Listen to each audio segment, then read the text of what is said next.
All right, let's get right into it. What we're looking at here isn't just another list of workouts you find online. This is the foundation blueprint. It's the plan for building real discipline and genuine control right from the very beginning. And this, right here, this is the single most important rule. It's the core philosophy that dictates every single movement, every rep, and every day of this plan. If you remember nothing else, you remember this. You don't break this rule. So here's how we're going to break this down. We'll move through 5 distinct phases. First, the foundation of control. Then, we'll get into your weekly blueprint. After that, we'll cover how to execute the movement with precision, then the mandated recovery protocol, and finally, we'll talk about how consistency forges results. Okay, let's start with Section 1, the foundation of control.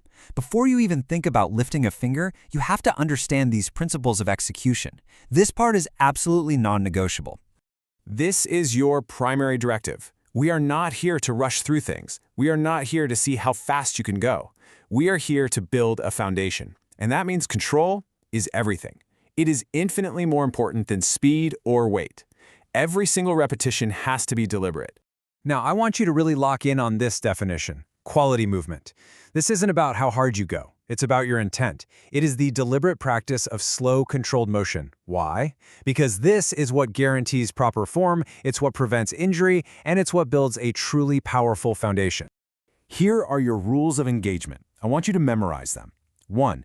Keep all movements slow and controlled. 2. Rest for exactly 30 to 60 seconds between exercises. 3. Drink water. 4. Breathe consistently through every single part of the movement. These are not suggestions, they are requirements. All right, let's move on to Section 2. This is your weekly blueprint. And I want to be clear, this is not some random collection of workouts. This is an intentional, highly structured plan, and it's designed to perfectly balance your effort with your recovery. You know, the best plan in the world is completely worthless if you don't adhere to it. So the most important part of this schedule is actually pretty simple. Show up. So this is your week. Take a look. You've got 3 full-body routine days designed to build strength, and they're separated by light cardio days to maintain endurance and a crucial active recovery day to help with muscle repair.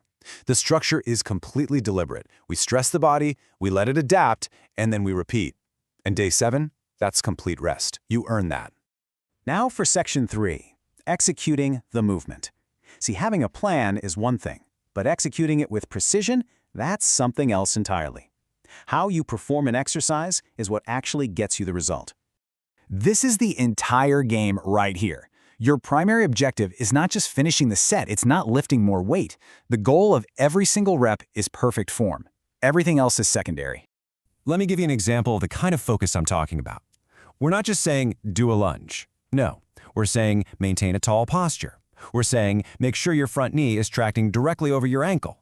That level of precision is what strengthens the right muscles, your legs and glutes, and it's what improves your coordination. That is the difference between just exercising and actually training. Burn these numbers into your brain. 30 to 60 seconds. This is your mandated rest period. It's not 15 seconds. It's not 2 minutes. It's in that window. Why? Because this specific time allows just enough recovery so you can maintain control on the next set, but without letting your intensity completely die off. Okay, let's talk about our 4th section, the mandated recovery protocol. Recovery isn't optional. It's not something you do if you feel like it. It is a scheduled, critical part of this blueprint. This is when your body actually does the work of repairing and rebuilding itself stronger. And you need to understand what active recovery actually means. It is not sitting on the couch all day. It's a day that's dedicated to low-intensity movement, like stretching or maybe some yoga. The whole point is to help your muscles repair, to get the blood flowing without adding any new stress. This actually speeds up your progress.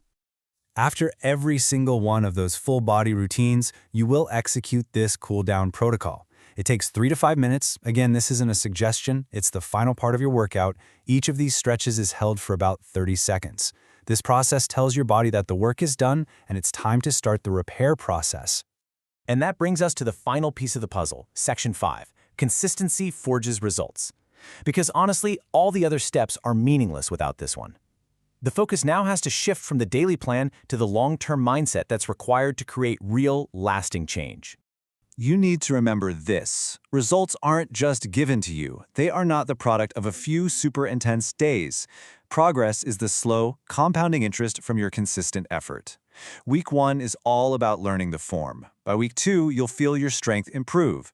Week 3, you might start to see the effects. Real change is earned over time. So there it is. The plan is laid out for you. The principles are crystal clear. The only variable left is you. This is not about feeling motivated. This is about discipline. The question is very simple. Will you commit to building the foundation? If you're ready to actually execute this blueprint, the complete structured guide, which includes progression tracking and all the detailed instructions, is available. You can access it at the link below.